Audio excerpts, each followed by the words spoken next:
Okay. All right, good morning, everyone. I am Gloria Roberts, Caltrans District 7 Director. We're so excited to be here this morning as we've continued to make significant progress in fixing the 10. And I want you to note that we are doing this with the support of both the Biden-Harris administration as well as the Newsom administration. It is incredible to get this level of leadership and commitment. And so I thank Vice President Harris and also Governor Newsom. But our greatest thanks really goes to the contractors and their laborers who have been working so hard and around the clock. And I'd also like to continue to thank the Caltrans District 7 and headquarters teams for their tireless energy and dedication to public service. Lastly, we thank the City of LA and all Angelenos for their patience during this time. And so with that, I bring you Mayor Karen Bass.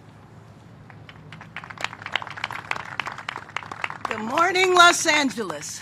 This is a great day in our city, and I think it is a wonderful example of how and why we got this job done.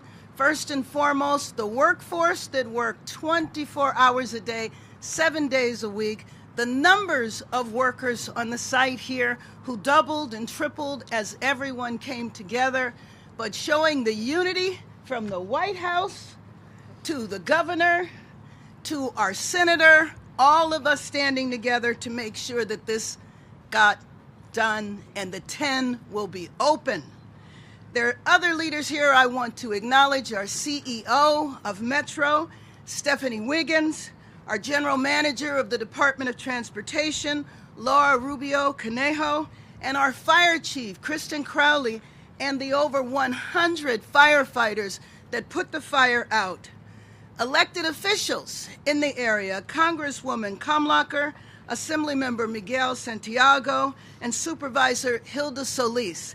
Everyone came together with the urgency, knowing what it means to have a freeway where 300,000 Angelenos pass every single day, and the disruption that that caused in our city.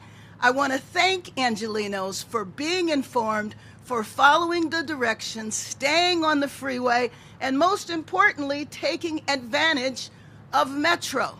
Trains increase, times were faster, and ridership was up 10%. As life gets back to normal over the next few days, I hope that Angelenos that participated and joined Metro and rode Metro maybe for the first time will understand what a convenience it is, and we will continue to use public transportation. Let me again just thank everyone who worked 24 hours a day to make this effort happen. Thank again our governor for his leadership, senator, and of course, our vice president. The White House made it clear from day one that they were going to do whatever it took in order to get Angelenos safe and life back to normal. And let me introduce now Senator Alex Padilla. Thank you, Mayor Bass. When the fire first broke out last week on I-10,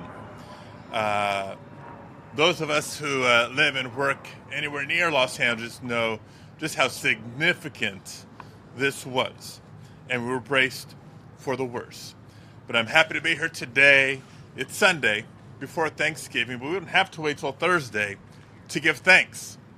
To give thanks for the opening before the Thanksgiving holiday of the I-10 freeway for folks who are working this week, folks who will be traveling for the Thanksgiving holiday, and to give thanks to all the workers who made this possible. We can't thank them enough.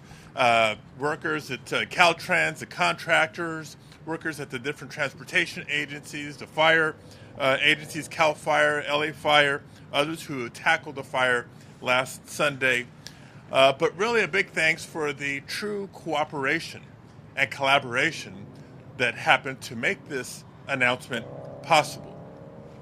From the local level, Mayor Bass and her team, the state level, Governor Newsom, legislative leaders, departments and agencies, and of course at the federal level, the Biden-Harris administration, the Federal Highway Administration, and others.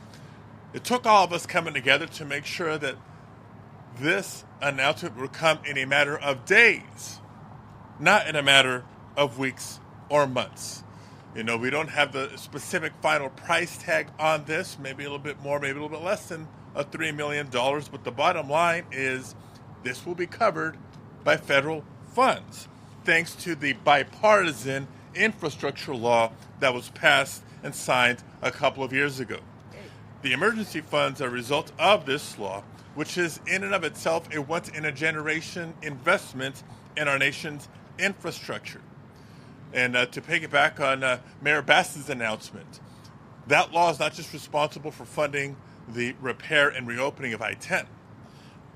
The bipartisan infrastructure law is also a significant investment in public transit, which many commuters first experienced this last week. And we hope that they had such a good experience that it becomes a norm. It becomes a regular way to get to and from work. So again, to everybody involved, just a big thank you, thank you, thank you. And to Angelenos, welcome back to I-10. Now, just briefly, a few words in Spanish. Aunque hoy es domingo y esta semana celebramos el Día de Acción de Gracias, no tenemos que esperar hasta el jueves para dar las gracias a todos los trabajadores que han hecho este anuncio posible. Vamos a reabrir la carretera 10 aquí en Los Ángeles antes de lo que primero se esperaba. Estamos reabriendo no después de meses de construcción, no solo después de semanas de trabajo, sino días. En una semana se pudo reparar esta carretera en una manera segura para reabrir para todos los angelinos que trabajan, que utilizan esta carretera para llegar a donde van y que van a utilizar esta carretera para visitar a familiares y amistades este jueves para celebrar el Día de Acción de Gracias. Y solo fue posible por el liderazgo y colaboración de todos los líderes y las agencias involucradas a nivel federal, inclusive el apoyo de la administración Biden-Harris, a nivel estatal, especialmente la oficina del gobernador Newsom, y a nivel local, gracias al apoyo y participación del alcalde Karen Bass. And with that, let me introduce our quarterback this last week, our governor, Gavin Newsom. Thank you, Senator. Thank you, Senator. Thank you is the operative word. I'll be expressing a great deal of thanks. But first, let me just thank all of you, and I mean all the Angelenos out there that have had to suffer through the last week or so. You know, it was a week or so ago that we were here, not knowing if we would be here at this moment announcing the reopening for 6 more months. We were talking about replacing the structure. We were talking about this historic fire that took out roughly 100 columns, 4 or 5 particularly severely. We were talking about replacing a large portion of this freeway. Fortunately, after the test came back, we were in a position to make a subsequent announcement that it would be a 3 to 5 week period where we would retrofit and we'd shore this up. The good news is there was more good news. And as a consequence, we were able to double down on what we doubled down on previously, working with Griffith, who did an amazing job in the debris removal. They got us 2 or 3 days ahead of schedule. Working with security crews and working with our partners locally, we were able to secure the kind of equipment that we needed to get on site to make sure that we were able to complement that with the man hours and woman hours, the labor hours, 10,000 labor hours all told to get us to this point ahead of schedule, 8 days to get this thing open and operational. And that means, if you're doing the math, that this thing opens tonight. It will be fully operational tomorrow. So, ready for the commute. Look, thanks to the team. Gloria and the D7 team, Tokes, and our Secretary of Transportation, Tony, the head of Caltrans, Tom, engineers, and Ramon, our our chief construction steward, to the incredible crew at Caltrans that worked overtime to make sure this worked, to building constructions unions, to the laborers, to the operating engineers, to the pile drivers, to the teamsters, to the electricians, and yes, to the carpenters that stepped up in every way, shape, or form.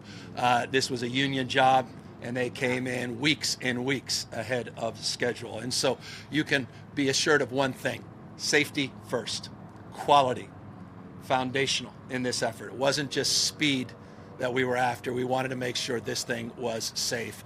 And after those safety inspections late last night and early this morning, we'll need about 8 or so hours once we all clear off, and we'll get this thing back and operational. The question, of course, for many of you will be, when will we see those permanent fixes secured? That will be over the course of many weeks, maybe a few months, but that won't significantly impact the commute or impact the 5 lanes that are now open in both directions.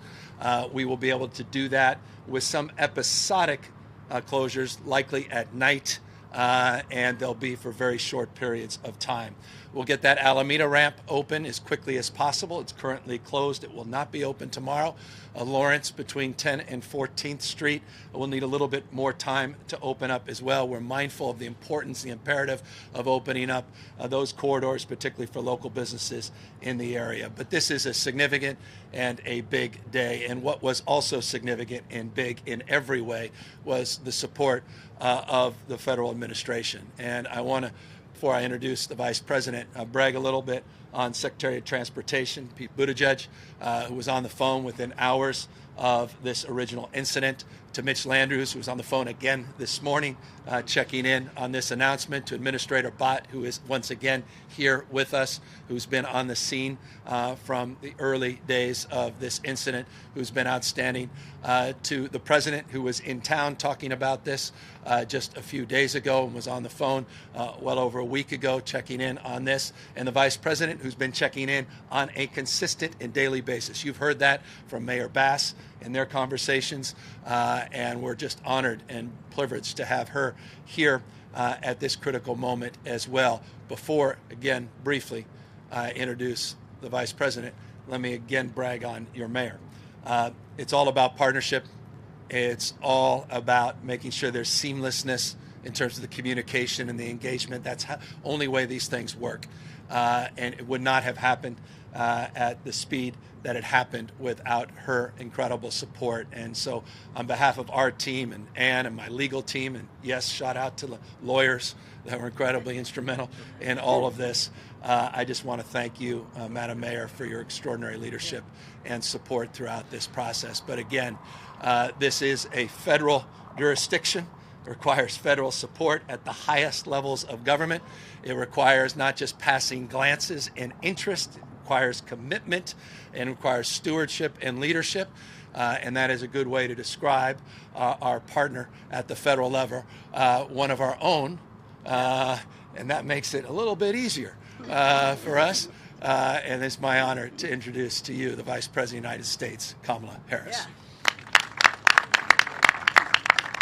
Thank you, Governor. Well, as one of the first in a very long time Californians to be associated with the White House and living in Los Angeles, I was acutely aware of what closure of the 10 would mean for so many people. Hardworking people, families, many people who, when it was shut down, they can't work from home. Their work requires them to be present. And so I want to applaud the leadership of the governor, the mayor, the senator, and so many others. Caltrans, we had a chance to visit this morning. The men and women there, the men and women of organized labor, the unions. The work that happened here is extraordinary. And it really is a function of the will and the ambition of the workers on the ground who understood what closure of the 10 would mean for folks on a daily basis, and their commitment as public servants, as union members, to get this thing done. And you know, we can give the fancy speeches all day long, but we're able to stand here and do this because they did this work on the ground. in many cases working as many as 14 hours a day, out of sheer commitment and a sense of duty and responsibility to deliver for the people of Los Angeles. So it's extraordinary work that happened here. And yes, Governor, Madam Mayor, the Senator, we all talked on a daily basis practically, and the estimates were that this was going to take a long time. There were some who said that a 3 to 4 week estimation was ambitious. But these folks, these people who work every day on this, who are experts, who understand the specifics, who understand the detail, they didn't listen to all that. They just did the work and they saw it through. And on behalf of President Biden and myself and our administration, we applaud this work. And this is the kind of work, frankly, that is happening around the country, where hardworking men and women, carpenters, laborers, city workers, county workers, government workers are rebuilding America. We have invested billions of dollars in rebuilding America's roads and bridges, lead pipes removal, what we are doing to ensure that all families have access and can afford high-speed internet. This is all about rebuilding America's infrastructure. And it has been a commitment of ours from day one. Many talked about doing it. You'll remember Infrastructure Week. By the way, it never happened. Every week. But what we have been able to accomplish is, for California alone, a $33 billion commitment to help build back up the infrastructure in our home state. We're looking at already over 1,100 projects underway in California because of the work and the commitment that Joe Biden and I and our administration have had to ensure that federal dollars come to states like California to do the work that must be done. And so I want to, again, applaud everybody. And then to all the Angelinos, I would just say this. Tomorrow, the commute is back on. And happy Thanksgiving. There's so much to be thankful for. You know, we're living in a world right now where it's heavy, and it's hard. And when we can have these moments to applaud the commitment of people to folks that they never meet, these workers, their commitment to the families and the individuals who need to pass this freeway every day, it's a moment to give thanks for the folks who care and to remember that we're all in this together. So thank you, and happy Thanksgiving, everybody. Hear, hear.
So as we said a moment ago, as soon as everything gets cleared off, they'll finish a little bit more of their safety inspections, clear everything up, and we should get cars rolling later this evening. Again, fully open, 5 lanes, both directions, by commute tomorrow morning.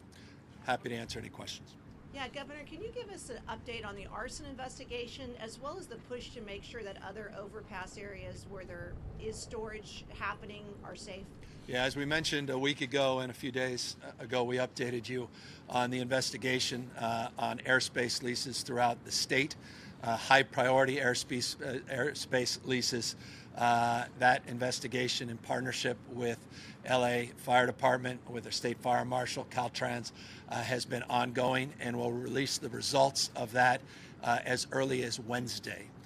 We want to get this open first, but we'll have a preliminary analysis of that. Just a quick update on Apex, the lessee that illegally subleased and was in arrears on their rent. Will be in court in January, early February. They had 5 leases. Today, he's in possession. That corporation's in possession of just 1 in Sun Valley.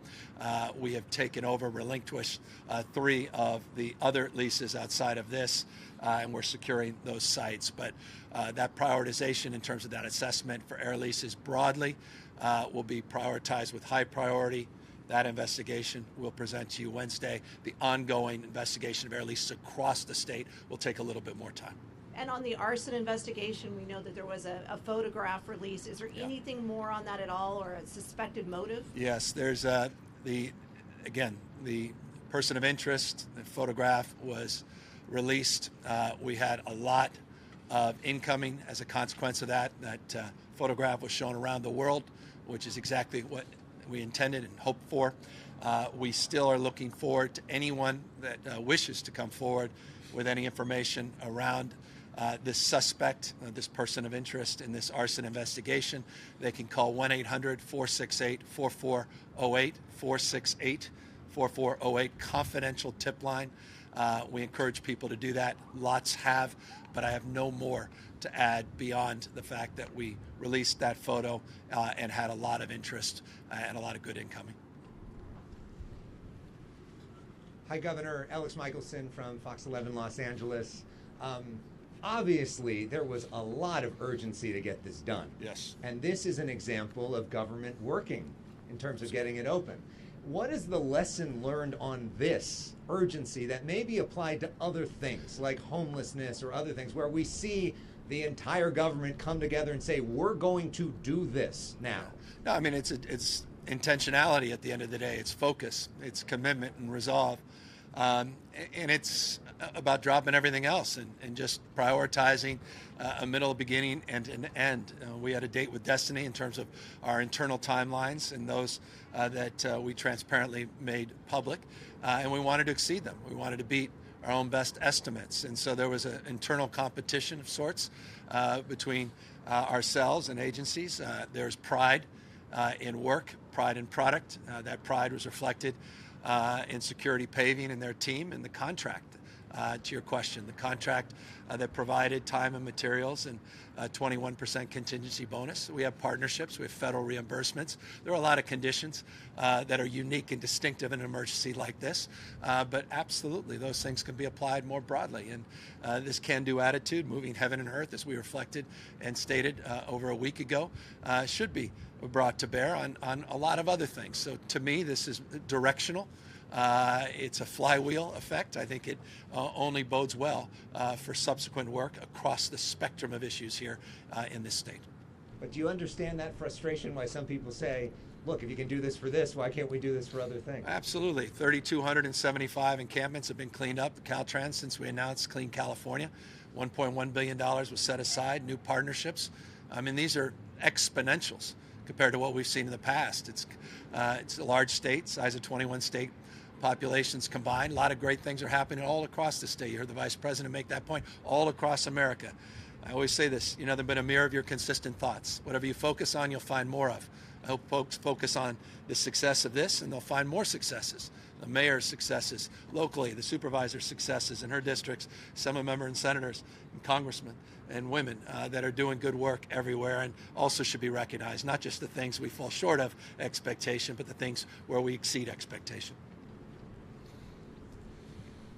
Good morning, Eric Resendiz with ABC7. Good news today for drivers that come through here on the I-10. What is the message y'all would like to share for these business owners who were impacted by this historic fire? Many of them are from different countries. They face many obstacles. We do know that even, there's a language barrier. What is the message? They're looking for a sign of hope because they depended on their business for their family's livelihood. Well, a top priority for us. That's why getting this exit that you see behind me open is foundational. That's why I mentioned that in my remarks up top. Getting Lawrence between 10th and 14th open, getting this exit open, so more ease of access to these businesses. But I'm going to do one better. We were literally just having, this reinforces a message. Not only is it top of mind, it was part of the conversation we were having as we walked to this microphone. And I want to just ask Supervisor Solis to come up, who specifically wanted to reinforce this point about the imperative of getting emergency grants and support for these small businessmen and women. Thank you, Governor. Yes, the County of Los Angeles is working with the Mayor's office and with the state. We know that there are approximately 600 or more businesses that have been impacted.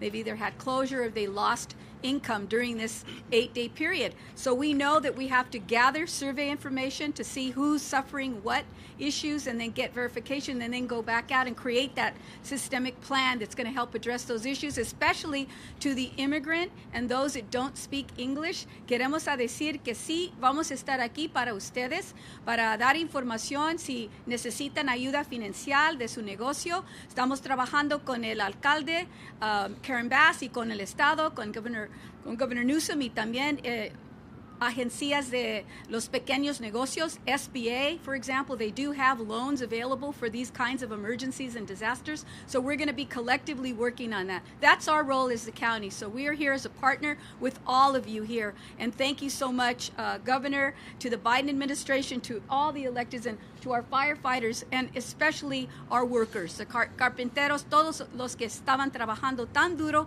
8 días para hacer este milagro. Thank you very much. And let me join with the supervisor because we work hand in hand together. Yesterday, I met with several of the businesses right around in this area who were severely impacted. One business told me that their traffic was down 40 to 50%. We told them that we believe we can provide resources at emergency.lacity.gov. Yesterday, I also spoke to our state insurance commissioner, Ricardo Lara. He is going to be meeting with the businesses soon, but he also talked about that there were possible resources with the Business Interruption Fund. So we know how this has impacted our area. We've surveyed all the businesses, and we will continue working with them until they are whole.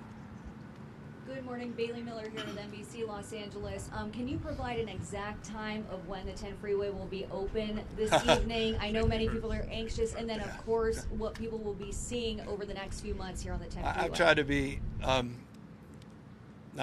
we've been very transparent and I've been very cautious in that transparency. It'll be open fully for the commute tomorrow morning. It will be open later this evening. I don't want to have you feel misled when you come by and you go, wait, they've opened it tonight. Tonight means tonight. We don't know exactly when, at least 8 hours after we all depart, is the internal conversations we've been having, but it may take a little bit more time. I want to make sure it is safe. I want to make sure everything's ready. The imperative is getting it open for commute tomorrow morning, but it will be open later this evening. And what people will be expecting to see over the next few months here on the 10 freeway? You're going to see a lot more work being done underneath. You're going to be seeing this temporary shoring change to permanent shoring. You're going to be seeing a lot of concrete work that's being done. Some of that concrete work will require episodically during the evening, try to mitigate any impacts to traffic. There may be some closures, modest closures, but you'll see that cosmetic work and some of the substantive work being done, but primarily what lies underneath will not be felt mostly by commuters whatsoever. Western with Kay Callaghan. Just one more question. Do we have a feel for the overall cost? We talked about $3 million in federal aid. Yeah, I want to be careful about the cost that's still being assessed. And as you know, we have a cost reimbursement structure. 100% of the costs are reimbursed by the federal government up into the opening, so 8 more hours. So let's get everything we need in. And then it's 90, I think it's 91.57%. So it's 90+% reimbursement after the fact. But fortunate to have that kind of reimbursement and that partnership. But it's in the low millions at the moment. But again, we're still assessing those invoices. And as soon as we get them, we'll make them public. And so for now, Alameda Street, the exit, and the stretch of Lawrence Street, are those the only 2 parts that won't be reopening? Yeah, Lawrence between 10th and 14th, to be specific. Will take a little bit of time, but we're hoping to move it quickly. And then, obviously, the impacts on the edges here, you can see that with the off-ramp. So we're going to have a little bit more time there. But that's the only 2 substantive impacts that are not resolved at the moment. Correct. Anybody else? Just big. You spent a lot of time here the last week. What's your big takeaway from this? Well, experience? Pride. I mean, I'm wearing a Pride hat for a reason. I didn't just run in and decide if I should wear a Dodger hat or a Giants hat to come down. That before. Yeah, we've done that before. My Dodger friends here. But pride is, look, it goes to your question. I mean, this is about pride. It's about government getting things done. It's what you'd expect. It's what you should expect every day about everything. I get it. I'm a taxpayer. I just paid my taxes last week. And I get it. You know, we want those dollars to go far. We want them to be used as they're intended to use. But what I love about a project like this is, you know, a lot of things in life are directional. There is no having made it, so to speak. Success is hard to define. It's not a place. It's a direction. When it comes to a project like this, success has a timeline. You can feel it. You can see it. You understand it. It's visceral, and that's why it's an imperative that we over-deliver in times like this. I mean, this was 8 days. We were talking about 6 months. Yes. Those weren't just public conversations. I can assure you they were private ones. You recall 8 days ago, we were very public, and the mayor and I made the point that we were running in parallel an operation to literally secure a prefab freeway that would be constructed off-site to be brought on-site. And we didn't know until that chemical sampling came back 48 hours later that we were not going to be placed in that burden or that position, and that we can retrofit it. But that 3 weeks was very real, 3 to 5 weeks. And then everything went our way. We had updates over the course of the last week on some of that shoring work. We were able to use half of the bents that we expected, and we were able to go from 6 to 36 jacks, and we were able to increase by another 30 number of carpenters on site. So the materials and supplies, they all came in. But again, I cannot impress upon you. I know we keep saying it, and don't think it's rote, don't think it's cliched. It's just a damn fact. It was the pride of the workers behind me.